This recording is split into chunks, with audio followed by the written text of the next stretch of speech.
नमस्कार दोस्तों, मैं राजेश कुमार। आरजी क्लासेज में आपका हार्दिक स्वागत है। हम राजस्थान के भूगोल विषय पे चर्चा कर रहे थे और देखो हमने राजस्थान के भूगोल में देख लिया था परिक्रमण परिभ्रमण गतियों के बारे में चर्चा कर ली थी। देखो एक बार मैं वापस बता देता हूँ। परिक्रमण परिभ्रमण परिक्रमण और परिभ्रमण। देखो परिभ्रमण गति को क्या कहते हैं? दैनिक गति कहा जाता है। और परिक्रमण गति को क्या कहते हैं? परिक्रमा करके आएगा ना, तो इसे क्या कहोगे आप? वार्षिक गति कहा जाता है। इसे क्या कहा जाता है? वार्षिक गति कहा जाता है। ये मैंने बता ही दिया था आपको। अब देखो परिभ्रमण गति की निर्भरता, परिक्रमण गति पर निर्भरता क्या क्या होती है? परिक्रमण गति पर निर्भरता मतलब परिक्रमण गति से क्या क्या निर्भर करेगा? इस पे देखो, परिक्रमण गति से बनेगा, मैंने क्या कहा था? परिक्रमा करके आएगा मतलब पूरी घूम के आएगा, मतलब वर्ष का बनना, वर्ष का बनना। देखो क्या निर्भर करेगा परिक्रमण गति पर? क्या निर्भर करेगा? वर्ष का बनना, यानी वार्षिक गति, वार्षिक गति निर्भर करेगी। ऋतु परिवर्तन होगी, एक ऋतु परिवर्तन होगी, क्योंकि वर्ष में ऋतु परिवर्तन होगी ना, 3 ऋतु आएगी। तो इस प्रकार से तो सूर्य भी जाएगा, जैसे 21 मार्च, 23 सितंबर, 22 दिसंबर के दिन छोटे बड़े दिन रातों की, तो ऋतु परिवर्तन किसी कारण होती है? परिक्रमण गति के कारण होती है। दिन व रात की अवधि में परिवर्तन, दिन व रात की अवधि में परिवर्तन। आपको पूछा जाए दिन व रात की अवधि में परिवर्तन किस कारण से होता है? दिन व रात की अवधि में परिवर्तन पूछ रहा है, दिन व रात की अवधि बनना नहीं पूछ रहा है। तो दिन व रात की अवधि में परिवर्तन किसके कारण होगा? परिक्रमण गति के कारण। कर्क रेखा और मकर रेखा का निर्धारण, कर्क रेखा व मकर रेखा का निर्धारण।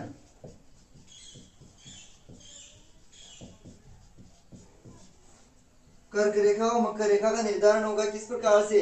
देखो जैसे सूर्य यहां से ऊपर जाएगा तो कर्क रेखा पे जाएगा, और नीचे आएगा तो मकर रेखा पे आएगा। तो ऋतु भी इस प्रकार से निर्माण होगा, कर्क रेखा और मकर रेखा का निर्धारण होगा। कटिबंधों का निर्धारण होगा, कटिबंधों का निर्धारण होगा। कटिबंधों का निर्धारण किस प्रकार से होगा? देखो जैसे सूर्य कर्क रेखा, इस पे भूमध्य रेखा पे सर्वाधिक चमकेगा, सीधा चमकेगा एकदम, तो यहाँ पे क्या होगा? उष्ण कटिबंध का निर्माण हो जाएगा। और ऊपर कम चमकेगा तो शीतोष्ण कटिबंध का निर्माण हो जाएगा। मध्य में क्या हो जाएगा? उष्ण प्लस शीत मिलके क्या हो जाएगा? उपोष्ण कटिबंध का निर्माण हो जाएगा। इस प्रकार से उपोष्ण कटिबंध का निर्माण हो जाएगा, या कटिबंधों का निर्माण हो जाएगा। किस प्रकार से? देखो जैसे ये है सूर्य, मान लो अगर 0 डिग्री या भूमध्य रेखा पर अगर सीधा चमकता है एकदम, तो यहाँ पे क्या हो जाएगा? ये क्षेत्र किसका बन जाएगा? उष्ण कटिबंध का, मतलब सर्वाधिक गर्मी के कारण किसका हो जाएगा? उष्ण कटिबंधीय क्षेत्र हो जाएगा। अब देखो ध्रुवों पे क्या होगा? सूर्य की किरणें तिरछी जाएगी, कम पड़ेगी, मतलब यहाँ शीतोष्ण कटिबंध हो जाएगा। क्या हो जाएगा? शीतोष्ण कटिबंध हो जाएगा। शीतोष्ण कटिबंध, शीतोष्ण कटिबंध ऊपर हो गया। देखो तो शीतोष्ण और उष्ण मिलके क्या कहला जाएगा? ये मध्य का शीतोष्ण प्लस उष्ण, ये जो है ना, यहाँ से मानो ऊपर शीतोष्ण है और ये नीचे उष्ण है, तो ये जो क्षेत्र कहलाएगा ये क्या कहलाएगा? उपोष्ण। शीत प्लस उष्ण मिलके क्या कहला जाएगा? उपोष्ण कटिबंध कहला जाएगा। इसलिए इसका कटिबंधों का निर्धारण हो जाएगा इससे। ध्रुवों पर 6 महीने दिन व 6 महीने रात का निर्धारण। रात होगी 6 महीने दिन व 6 महीने रात, कहां पर होगी? ध्रुवों पर। देखो ध्रुवों पर 6 महीने दिन व 6 महीने रात होगी। वो किस कारण से होती? परिक्रमण गति के कारण से। परिक्रमण गति के कारण से, जो ये वार्षिक गति आप जिसको बोलते हो ना, इस सब कारण किसके हैं? ये परिक्रमण गति के कारण है। और ये पूछे जाते हैं वर्ष का बनना किस किस गति के कारण है? परिक्रमण गति के कारण। ऋतु परिवर्तन होता है किस गति के कारण होता है? परिक्रमण गति के कारण। दिन व रात की अवधि में परिवर्तन होता है। दिन व रात की अवधि में परिवर्तन किस प्रकार? जैसे देखो ऊपर सूर्य का सबसे बड़ा दिन होगा 21 जून को, और सबसे छोटी रात होगी। और जैसे सबसे 21 मार्च और 23 सितंबर को क्या होगा? दिन और रात की अवधि समान होगी। 22 दिसंबर को सबसे छोटा दिन होगा। इस प्रकार से क्या होगा? तो देखो 21 मार्च और 23 सितंबर को दिन और रात की अवधि क्या होगी, समान होगी, इसका अंत दिन और रात में परिवर्तन होगा। तो 21 मार्च और 23 सितंबर को दिन और रात की अवधि समान होगी। 21 जून को सूर्य ऊपर देखो, तो 21 जून को सबसे बड़ा दिन होगा उत्तरायण में, और दक्षिणायन में क्या होगा 22 दिसंबर। देखो 22 दिसंबर को क्या होगा, सबसे छोटी रात होगी, तो सबसे बड़ी रात होगी और सबसे छोटा दिन होगा नीचे। इस प्रकार से कर्क रेखा पर मकर रेखा का निर्धारण हो जाएगा। ये ऊपर कर्क रेखा 23.5 डिग्री उत्तरी अक्षांश, 23.5 डिग्री दक्षिणी अक्षांश भी क्या जाएगा, मकर रेखा का निर्धारण होगा। कटिबंधों का निर्धारण मैंने समझा दिया किस प्रकार से। देखो 0 डिग्री पर तो उष्ण कटिबंध, ध्रुवों पे शीतोष्ण कटिबंध, दोनों के मध्य का क्षेत्र उपोष्ण कटिबंध कहा जाएगा। और ध्रुवों पर 6 महीने दिन व 6 महीने रात हो जाएगी, क्योंकि देखो उत्तरायण में 6 महीने दिन 12 महीने होते हैं ना, उत्तरायण में 6 महीने और 6 महीने इधर हो जाएंगे दक्षिणायन में। तो ध्रुवों पर 6 महीने दिन व रात कहाँ पर हो जाएगी, उत्तरायण में 6 महीने और नीचे दक्षिणायन में 6 महीने। तो ध्रुवों पे क्या हो जाएगी, 6 महीने दिन और 6 महीने रात हो जाएगी।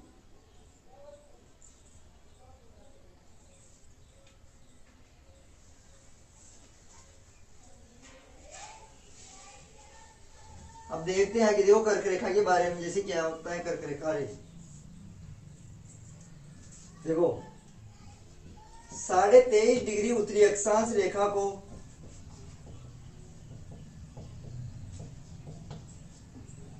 कर्क रेखा कहा जाता है।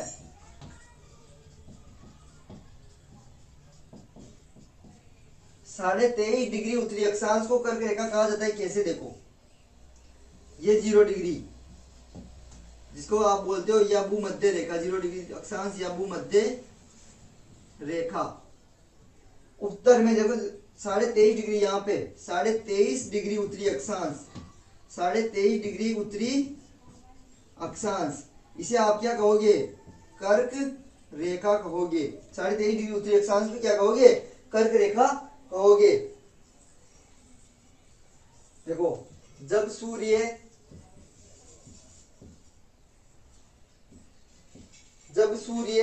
कर्क रेखा पर लंबवत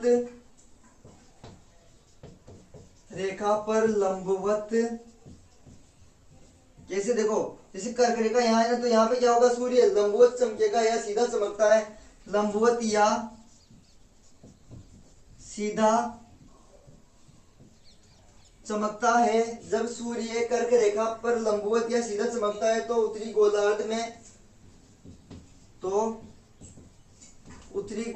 में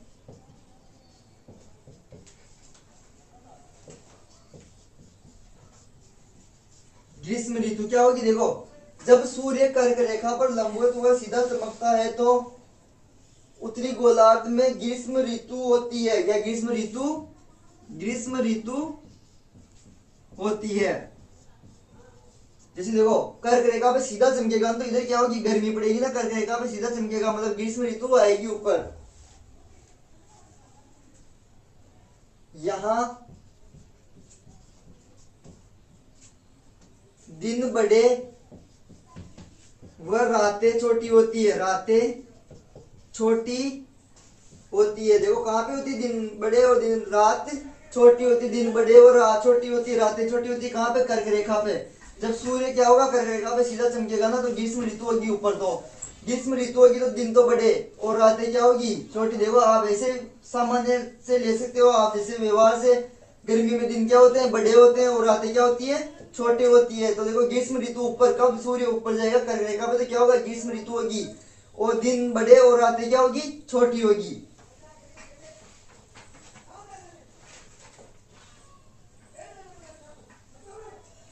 जब सूर्य कर्क रेखा पर सीधा चमकता है तो उसे कर्क रेखा पर सीधा चमकता है, कर्क रेखा पर चमकता है तो उसे कर्क संक्रांति कहा जाता है। कर्क संक्रांति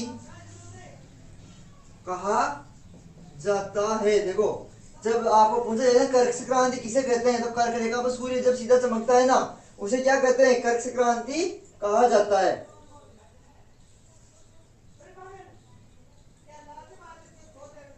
तो देखो कर्क संक्रांति कहा जाता है, कर्क संक्रांति 21 जून को होती है। कर्क संक्रांति 21 जून को होती है।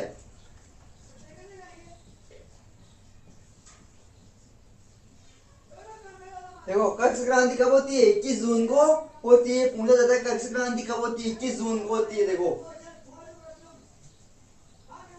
कर्क संक्रांति 21 जून को होती है। 21 जून को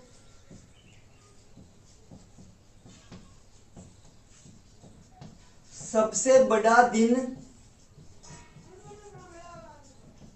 वह सबसे छोटी रात कहते हैं। सबसे छोटी रात कहते हैं। देखो कैसे, अगर जैसे देखो 24 घंटे हो रहे हैं ना, तो घंटे तो 24 ही होंगे, लेकिन अवधि क्या हो जाएगी? बढ़ जाएगी। मतलब 21, जैसे दिन बड़ा हो गया ना, अगर मान लो दिन बड़ा हो गया ना, जैसे मान लो 100% है, अगर मैं कहूँ कि आपका एक हिस्सा बड़ा है, तो 100% में से अगर मान लो 75% है, तो ये क्या रह गया? 25% रह गया ना। इसी प्रकार से 21 जून को सबसे बड़ा दिन होता है, यानी बड़ा दिन हो गया तो रात क्या हो गई? अपने आप ही छोटी हो गई ना। तो इसी प्रकार से देखो दिन बड़ा और रातें छोटी होती है। कब? 21 जून को। दिन बड़ा और रातें छोटी होती है। सबसे बड़ा दिन और सबसे छोटी रात होती है। यदि कोई व्यक्ति,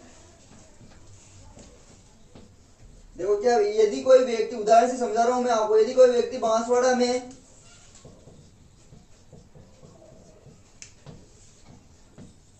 कर्क रेखा पर, कहा? देखो यदि कोई व्यक्ति बांसवाड़ा में कर्क रेखा पर खड़ा हो तो उसे अपनी परछाई दिखाई नहीं देगी। कैसे दिखाई नहीं देगी? देखो कैसे, मैंने कहा देखो कर्क रेखा पे सूर्य क्या होगा? सीधा चमकेगा। कब? ये 0 डिग्री, ये 23.5 डिग्री, ये 23.5 डिग्री उत्तरी अक्षांश रेखा है। मतलब देखो सूर्य, अगर जून गर्मी का दिन हो गया, सूर्य कहाँ हो जाएगा? उत्तरायण में जाएगा ना। तो देखो सूर्य यहाँ कर्क रेखा पे क्या होगा? सीधा चमकेगा। जैसे अगर मान लो मैं कर्क रेखा पे खड़ा हूँ, मैं दोपहर के समय मेरे सूर्य ऊपर चमक रहा है, तो मेरी परछाई क्या होगी? न तो दाएं ओर दिखाई देगी, न बाएं ओर दिखाई देगी, और परछाई कहाँ जाएगी? एकदम नीचे चली जाएगी ना, क्योंकि मेरे सूर्य क्या है? दोपहर के समय सिर पे चमक रहा है। जैसे मान लो सूर्य ऊपर से चमक रहा है, तो मेरी परछाई न तो दाएं, न बाएं, न उत्तर में, न दक्षिण में, तो कौन सी दिशा में चल जाएगी? नीचे, दक्षिण में चल जाएगी ना। तो इस कारण क्या होगी? देखो क्या करा, यदि कोई व्यक्ति बांसवाड़ा में कर्क रेखा पर, बांसवाड़ा में, क्योंकि कर्क रेखा कहां से चमकती है? कर्क रेखा निकलती है ना अपने बांसवाड़ा से। कर्क रेखा कहां से गुजरती है? राजस्थान में बांसवाड़ा से गुजरती है ना। तो यदि कोई व्यक्ति अगर बांसवाड़ा में कर्क रेखा पर सीधा खड़ा हो, या सीधा खड़ा हो, तो उसे अपनी परछाई क्या नहीं होगी? दिखाई नहीं देगी। क्यों नहीं दिखाई देगी? मैंने कारण बता दिया, क्योंकि सूर्य देखो सीधा चमकेगा। जैसे मान लो कोई यहाँ व्यक्ति खड़ा हुआ है, तो सूर्य उसके ऊपर से चमक रहा है, दोपहर में सिर के ऊपर से चमक रहा है दोपहर के समय, तो उसकी परछाई क्या होगी? नीचे की ओर जाएगी धरती पे, तो क्या होगी? उसकी परछाई उसे दिखाई नहीं देगी। इस कारण क्या करता है? यदि कोई व्यक्ति बांसवाड़ा में कर्क रेखा पर खड़ा हो, तो उसे अपनी परछाई दिखाई नहीं देती है। पूछा जाता है किस समय व्यक्ति को अपनी परछाई दिखाई नहीं देती है? कब दिखाई नहीं देगी? बताओ। कर्क रेखा पर जब खड़ा होगा। और किस समय कर्क रेखा पर खड़ा होगा?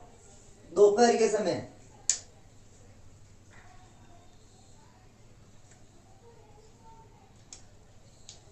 इसी दिन देखो बांसवाड़ा में सूर्य सीधा चमक रहा है ना कर्क रेखा पे, इस कारण से परछाई दिखाई नहीं देती। इसी दिन राजस्थान में सबसे छोटी परछाई बनती है। ये पूछा जाता है भैया, फैक्ट टू फैक्ट बात कर रहा हूं। देखो इसी दिन, कब? 21 जून को। 21 जून को इसी दिन क्या होता है? राजस्थान में सबसे छोटी परछाई बनती है। क्यों? क्योंकि देखो सूर्य क्या होगा? कर्क रेखा पे सीधा चमकेगा ऊपर से, दोपहर के समय सिर पे चमकेगा ना, तो परछाई क्या होगी? बिल्कुल छोटी परछाई बनने की नीचे धरती पर। इस कारण से छोटी परछाई बनती है। कब? 21 जून को।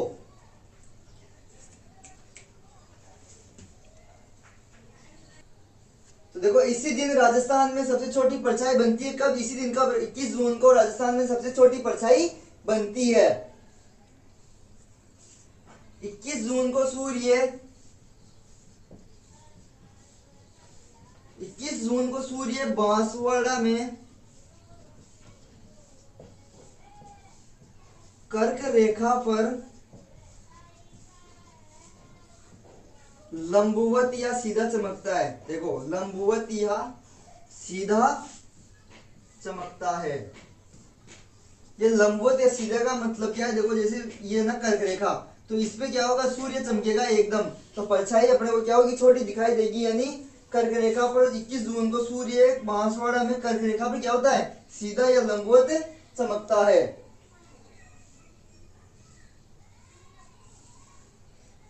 देखो अब इसे कर्क रेखा नाम क्यों दिया गया है? इसे कर्क रेखा नाम क्यों दिया गया है? देखो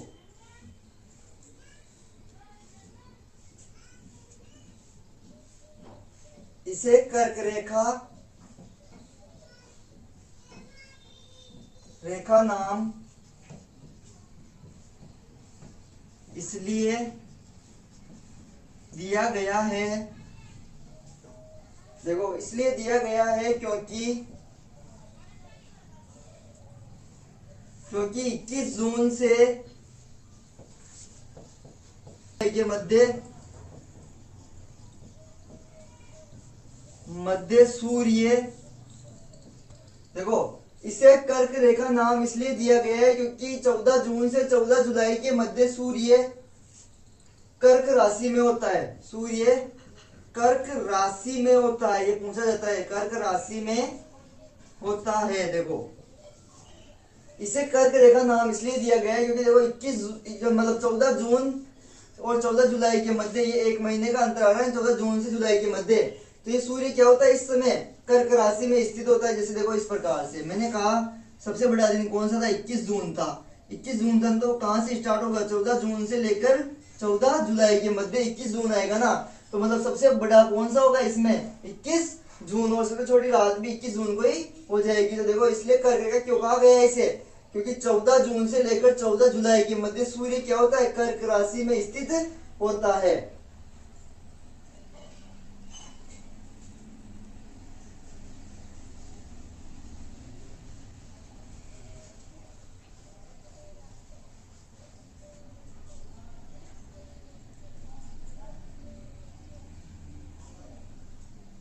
देखो मध्यरात्रि का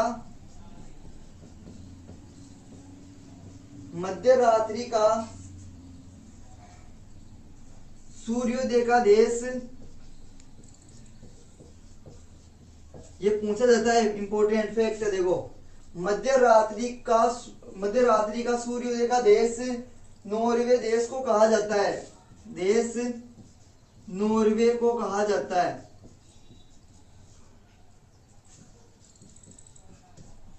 देखो किसे कहा जाता है? मध्य रात्रि का देश किसे कहा जाता है? मध्य रात्रि में सूर्योदय का देश किसे कहा जाता है? नॉर्वे देश को कहा जाता है,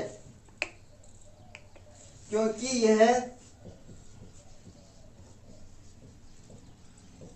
उत्तरी ध्रुव पर स्थित है। उत्तरी ध्रुव पर, देखो मध्य रात्रि का देश किसे कहा जाता है? सूर्योदय का देश नॉर्वे देश को कहा जाता है, क्योंकि ये क्या है? उत्तरी ध्रुव पर स्थित है।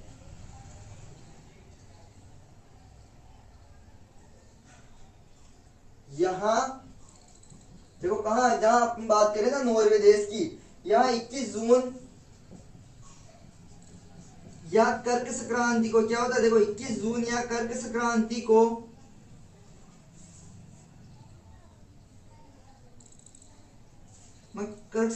को मध्य रात्रि में सूर्योदय दिखाई देता है। 21 जून को क्या होगा? कर्क संक्रांति के दिन को मध्य रात्रि में क्या होगा? यहाँ पे सूर्योदय दिखाई देता है। मध्य रात्रि का देश या मध्य रात्रि को सूर्योदय का देश किसे कहा जाता है? नॉर्वे को कहा जाता है, क्योंकि यहाँ ये क्या होता है? उत्तरी ध्रुव में स्थित होता है। 21 जून को कर्क संक्रांति की मध्य रात्रि में सूर्योदय दिखाई देता है।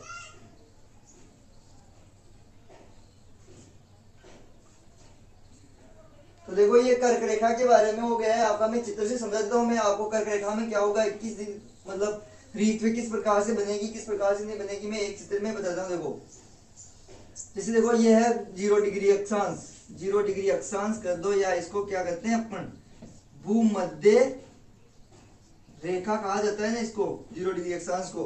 तो देखो सूर्य कहाँ होगा, ये ऊपर क्या होगी, इधर ग्रीष्म ऋतु। सूर्य कहाँ चमकेगा, कर्क रेखा पे चमकेगा, तो ग्रीष्म ऋतु ऊपर होगी। ये क्या है 21 जून। 21 जून को क्या कहा जाता है, सबसे बड़ा दिन, सबसे बड़ा दिन वह सबसे छोटी रात कहा जाता है। किसको, 21 जून को सबसे बड़ा दिन और सबसे छोटी रात कहा जाता है। और ये पूछा जाता है सूर्योदय का, मध्य रात्रि में सूर्योदय का देश किसे कहा जाता है, नॉर्वे को कहा जाता है। क्यों, अब देखो 21 जून को मैंने बताया दिया क्यों कहते हैं इसे, कर्क रेखा बोलते हैं इसको, कर्क रेखा। कर्क रेखा 23.5 डिग्री उत्तरी अक्षांश को क्या कहते हैं, कर्क रेखा कहते हैं। 14 जून से लेकर 14 जुलाई के मध्य क्या होता है, ये कर्क संक्रांति, कर्क राशि में होता है सूर्य, इस कारण से क्या कहते हैं, कर्क रेखा कहा जाता है। तो आज के लिए इतना ही। कल आऊंगा मैं आपको बताऊंगा मकर रेखा के बारे में, मकर रेखा के बारे में चर्चा करेंगे कल। देखो मकर रेखा आगे बताऊंगा। मकर रेखा में 23.5 डिग्री दक्षिणी अक्षांश है ना, ये दक्षिणी अक्षांश में मकर रेखा होगी ना, तो मकर रेखा पे सूर्य कैसे चमकेगा, किस प्रकार से होगा, क्या रातें बनेगी, कौन से दिन होंगे, इनके बारे में आगे चर्चा करूंगा। मेरे वीडियो का इंतजार कीजिए और इस वीडियो को अधिक से अधिक लाइक शेयर एंड सब्सक्राइब कीजिए। धन्यवाद दोस्तों।